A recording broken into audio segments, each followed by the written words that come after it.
Pomba, as 10 verdades de Eclesiastes que a vida te ensina em silêncio. Há um livro antigo que não fala em promessas fáceis, nem em fórmulas para a felicidade.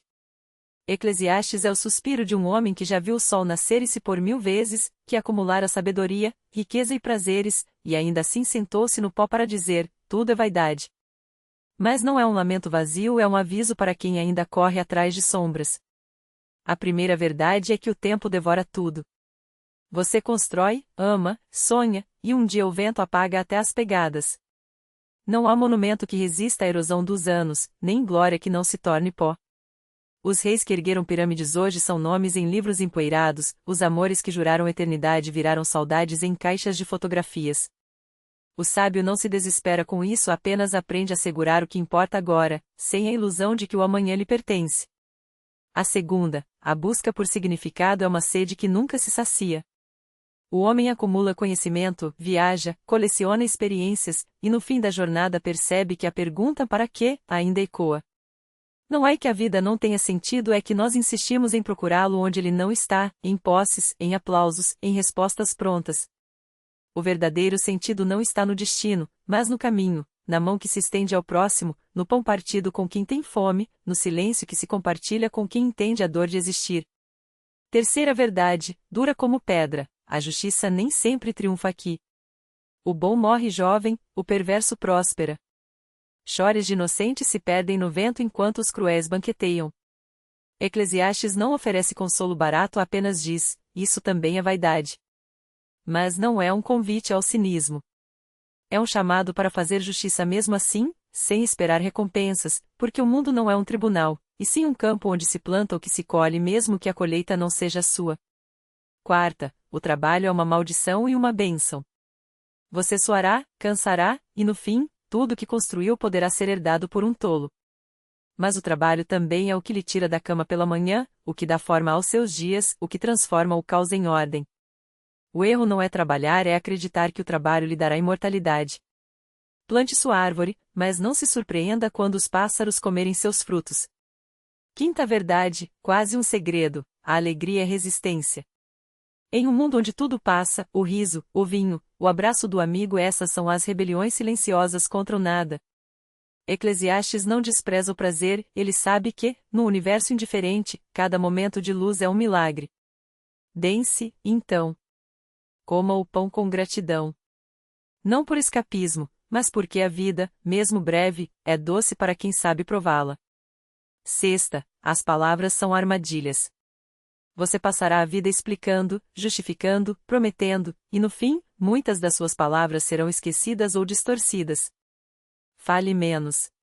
Ouça mais.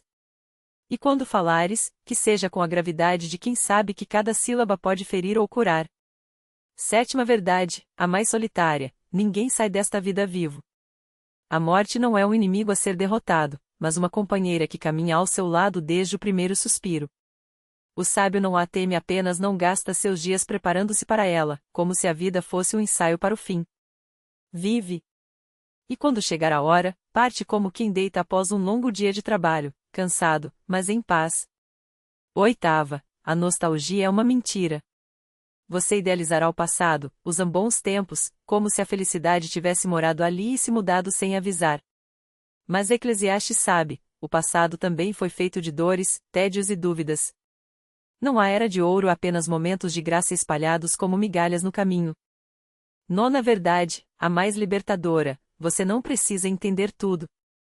Há mistérios que o cérebro não decifra, dores que a razão não alivia, perguntas que o silêncio responde melhor. Deixe de lado a arrogância de achar que a vida é um quebra-cabeça a ser montado. Às vezes, basta olhá-la como quem observa o mar, imenso, indomável, belo justamente por não caber em nenhuma explicação.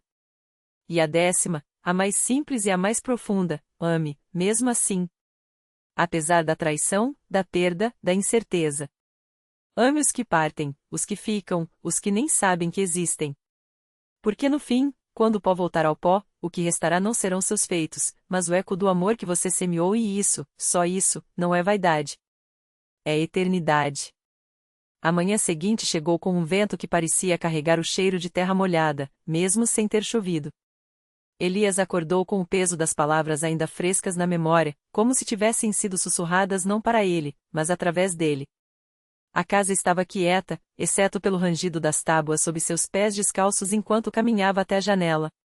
Lá fora, o jardim que outrora fora de sua mãe agora se rendia ao mato, mas entre as ervas daninhas, uma única rosa resistia, vermelha demais para ser real, quase obscena em sua vitalidade. Ele não acreditava em presságios, mas ali estava, uma flor que não deveria existir naquela estação, no meio do abandono. Elias estendeu a mão, hesitante, como se o toque pudesse desmanchar a ilusão. Os espinhos arranharam sua pele, e uma gota de sangue escorreu pelo dorso de sua mão, quente e viva. Sorriu sem querer. Era isso, então. A vida não pedia permissão para doer, nem para florescer. No bolso do casaco pendurado na cadeira, o papel amarelado com as 10 verdades escritas à mão, com letras trêmulas que não eram as suas parecia pesar mais a cada dia. Não sabia de onde haviam vindo, nem por que as encontrara sob o travesseiro naquela noite em que o desespero quase o engolira.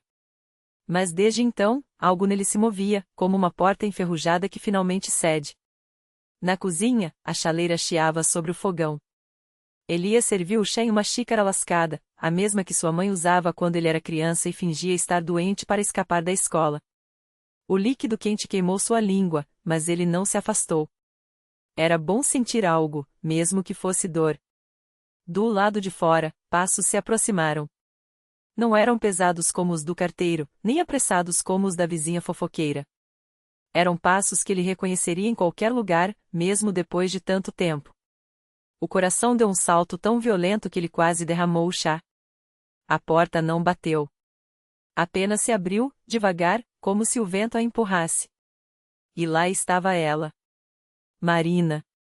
O cabelo mais curto, os olhos com novas rugas nos cantos, as mãos enfiadas nos bolsos de um casaco que ele não conhecia. Mas era ela. O mesmo sorriso torto, a mesma cicatriz quase imperceptível no queixo marca de uma queda de bicicleta aos 12 anos, quando ele jurara que a protegeria para sempre. Oi, disse ela, e a palavra foi tão simples que doeu. Elias não respondeu. Não podia. Em vez disso, estendeu a xícara de chá, como se fosse uma oferta, um pedido de perdão, uma rendição. Marina olhou para o líquido fumegante, depois para ele, e então para a rosa na janela. Sorriu de novo, dessa vez com algo que parecia alívio. Você ainda toma com 2 açúcares, não toma? Ele assentiu, e ela entrou, fechando a porta atrás de si com um clique suave. O mundo lá fora continuou girando, indiferente. Mas dentro daquela cozinha, entre o cheiro de chá e o silêncio que falava mais que qualquer palavra, algo se reatava não como antes, não inteiro, mas suficiente. Suficiente para começar. Marina tirou o casaco e o pendurou no cabide de metal ao lado da porta, o mesmo que rangia levemente quando balançado, como se também ele guardasse memórias. O gesto era familiar, automático, como se os anos não tivessem passado. Elias observou o modo como seus dedos deslizavam pelo tecido, como se estivessem verificando se ainda cabia ali, se ainda havia espaço para ela naquele lugar. O chão de madeira rangeu quando ela se aproximou da mesa. Sentou-se na cadeira que sempre fora sua, a de costas para a janela, onde a luz da tarde desenhava linhas douradas em seus cabelos. Elias não se mexeu. Permanecia de pé, como se o ato de sentar pudesse quebrar o frágil equilíbrio daquele momento. Você mudou a cortina, ela disse, tocando levemente a borda do tecido azul desbotado. Sim. Gosta mais dessa cor? Ele hesitou. Não. Só, achei que era a hora. Marina baixou os olhos para a xícara, como se ali pudesse encontrar alguma resposta. O chá já não fumegava tanto, mas o calor ainda subia em espirais finas, distorcendo o ar entre eles. Eu li seu livro, ela murmurou. Elias sentiu o peso daquelas palavras como se fossem pedras. Não perguntou qual sabia. O único que importava. Não era para você, ele disse, finalmente sentando-se na cadeira oposta. A madeira gemeu sob seu peso, como um suspiro. Eu sei. Silêncio. O tic-tac do relógio de parede, aquele que ela sempre dizia estar adiantado, preenchia o vazio. Marina girou a xícara entre as mãos, os dedos traçando o desenho das flores pintadas, desgastado pelo tempo. Você ainda escreve à mão?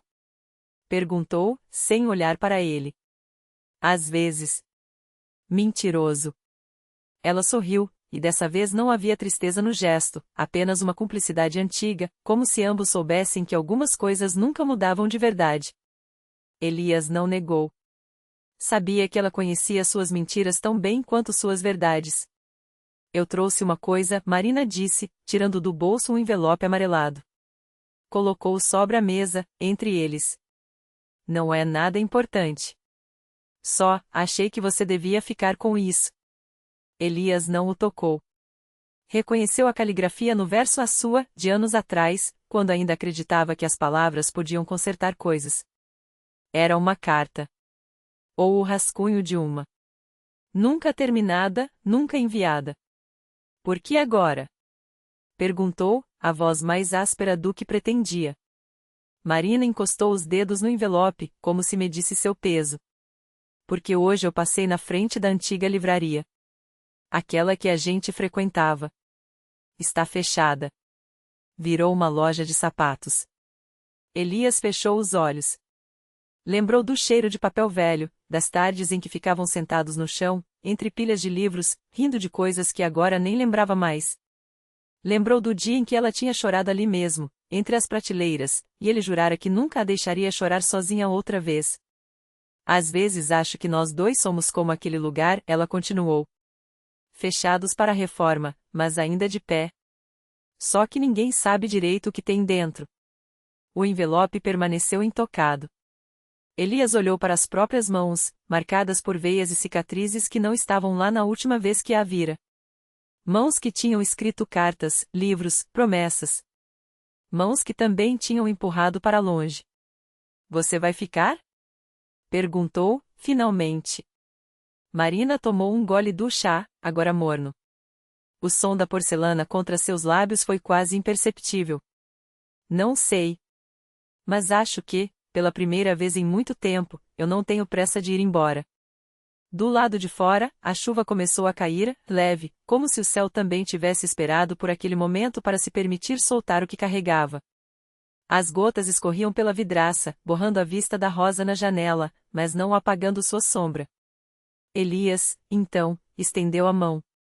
Não para pegar o envelope, não para tocar nela, mas apenas para ficar ali, aberta sobre a mesa, como uma ponte que não sabia se seria cruzada. Marina olhou para ela por um longo tempo. Depois, lentamente, colocou seus próprios dedos sobre os dele não entrelaçados, não com força, mas o suficiente para que ambos soubessem que, naquela cozinha, entre o chá frio e as palavras não ditas, algo havia parado de se desmanchar. A chuva ganhava corpo, agora um murmúrio constante contra os vidros. O vapor do chá, esquecido há muito, já não subia da xícara, mas o calor entre os dedos deles persistia, teimoso, como se o tempo tivesse se curvado para guardar aquele instante. Marina moveu o polegar uma vez, apenas uma vez, sobre a pele áspera de Elias, de cicatrizes antigas, histórias que ele nunca contará. Ele não se afastou. Não disse nada. Apenas observou o jeito como a luz da lâmpada, amarelada e trêmula, se partia nas unhas dela, curtas e sem esmalte, como se também fossem feitas de algo frágil demais para ser pintado. Você ainda guarda as cartas? Ela perguntou, tão baixo que poderia ser o vento entre as frestas da porta. Elias demorou a responder. Não porque não soubesse, mas porque a pergunta doía de um jeito novo, como quando se toca uma ferida já cicatrizada e descobre que a pele ainda lateja. Ele balançou a cabeça, uma vez. Queimei todas. Menos uma. Marina não perguntou qual. Talvez soubesse. Talvez, em algum canto dela, também guardasse um pedaço de papel que não teve coragem de destruir. O silêncio que se seguiu não foi desconfortável. Era o tipo de quietude que só existe depois de uma tempestade que nunca chegou a desabar quando o ar está limpo, mas ainda cheira a terra molhada e a promessa de algo que poderia ter sido, mas não foi. Ou talvez apenas adiado. Elias finalmente retirou a mão, não por querer, mas porque o corpo dele ainda não havia aprendido a ficar. Marina não o impediu. Em vez disso, pegou o envelope sobre a mesa e o virou entre os dedos, como se pesasse mais do que deveria. Dentro, não havia palavras. Apenas uma chave, pequena e oxidada, amarrada a um fio de lã azul desbotado. É da casa da praia, ele disse, antes que ela perguntasse. A que seu pai alugava nos verões. Marina não precisou fechar os olhos para ver, as tábuas de madeira branca descascando sob o sol, o cheiro de sal misturado ao de pinheiro, o barulho das ondas batendo nas rochas como se estivessem tentando entrar. E eles dois, crianças ainda, correndo descalços pela areia, rindo de algo que agora não faziam mais questão de lembrar. Por que você guardou isso? Ela murmurou, mais para si mesma do que para ele. Elias não respondeu de imediato. Olhou para a janela, onde a rosa, agora quase invisível atrás do vidro embaçado, balançava com o vento. Talvez fosse mais fácil falar com a chuva do que com ela. Porque algumas coisas não são para serem esquecidas. São para serem fechadas. Marina entendeu. Ou pelo menos fingiu que entendeu. Colocou a chave de volta dentro do envelope e o empurrou de volta para ele, devagar, como se fosse um objeto perigoso. Eu não quero, disse. Elias não insistiu. Não era do tipo que insistia. Mas também não guardou o envelope. Deixou ali, entre os dois, como um acordo silencioso, se um dia ela mudasse de ideia, saberia onde encontrá-lo. A chuva arrefecia. O relógio na parede marcava uma hora que não importava. Marina se levantou para esquentar o chá que já não tinha mais gosto, e Elias ficou olhando para as costas dela, para o jeito como o suéter caía nos ombros, como se ainda coubesse nela a menina que um dia fora. Não havia pressa. Não havia adeus. Apenas isso, uma cozinha, 2 xícaras, e o som da água caindo sobre o mundo como se fosse a primeira vez. A chuva e o peso das coisas não ditas. Marina segurou a chaleira com as 2 mãos, sentindo o calor se espalhar pelos dedos enquanto a água voltava a ferver. O barulho do gás queimando era o único som além da chuva, que agora batia mais forte contra as vidraças, como se o céu estivesse tentando entrar. Ela não se virou. Sabia que Elias ainda estava ali, imóvel, com o envelope entre eles, uma fronteira invisível. Você não vai perguntar por quê? Ela disse, finalmente, sem olhar para trás. Não. A resposta foi tão simples que doeu. Elias nunca tinha sido de pressionar, nem mesmo quando ela desaparecera por 3 meses sem explicação, nem quando voltará com olheiras fundas e um silêncio que pesava mais que qualquer palavra. Ele apenas esperava. Sempre esperava. Marina serviu o chá, mesmo sabendo que o sabor já estava perdido. O líquido escuro se misturou com o resíduo frio no fundo da xícara, como se as 2 versões de si mesma, a que partirá e a que voltará, não pudessem se dissociar. Eu não posso, ela murmurou, mais para si do que para ele. Não agora. Elias não respondeu. Não era uma recusa que o surpreendesse. Ele conhecia aquele tom de voz, a maneira como ela apertava os lábios quando algo a assombrava. Mas desta vez, havia algo diferente. Não era medo. Era culpa. Marina sentou-se novamente à mesa, os dedos brincando com a borda da xícara. O envelope continuava ali, intocado, como um desafio. Você sabe o que tem dentro? Ela perguntou, finalmente olhando para ele. Uma chave, Elias respondeu, sem hesitar. Para o apartamento na Rua das Camélias. O mesmo que você me deu há 5 anos, antes de tudo. Ela fechou os olhos. Lembrava-se daquele dia com uma clareza dolorosa, o cheiro de tinta fresca nas paredes, a promessa de que seria um recomeço. Mas recomeços exigem coragem, e Marina havia gasto a sua em sobreviver. Eu não mereço, ela disse, tão baixo que quase se perdeu no som da tempestade. Elias estendeu a mão e tocou, pela primeira vez em meses, os dedos dela. Não para segurar, apenas para lembrá-la de que ele ainda estava ali. Não é sobre merecer, ele disse. Nunca foi. Marina olhou para a janela. A chuva havia transformado o mundo lá fora em um borrão de luzes e sombras. Era fácil se perder naquele cinza, fácil acreditar que nada além daqueles 4 metros quadrados de cozinha existia. Eu fiz coisas, Elias, ela confessou, a voz quebrando. Coisas que não dá para desfazer. Ele não perguntou quais. Não precisava. Conhecia os demônios dela tão bem quanto os seus próprios. E daí? Ele disse, simplesmente. Eu também. Ela o olhou, surpresa. Elias nunca falava do passado, nunca mencionava os anos que passará trancado em si mesmo, os erros que o haviam levado à beira do abismo antes dela aparecer. Mas ali estava ele, oferecendo sua própria fragilidade como um escudo. A gente não precisa ser perfeito para merecer uma segunda chance, ele continuou. Só precisa estar disposto a tentá-la. Marina olhou para o envelope. A chave dentro dele não era apenas para um apartamento. Era para uma vida que ela havia abandonado, para uma versão de si mesma que ainda acreditava em amanhãs. E se eu não conseguir? Ela sussurrou. Então a gente tenta de novo, Elias respondeu, como se fosse a coisa mais óbvia do mundo. Ou desiste. Ou chora. Ou fica aqui, tomando chá ruim até o sol nascer. Não importa. Desde que a gente não fique sozinho. Ela não chorou. Não sorriu. Apenas segurou o envelope, sentindo o peso insignificante do papel entre os dedos. Depois, devagar, o guardou no bolso do casaco pendurado na cadeira.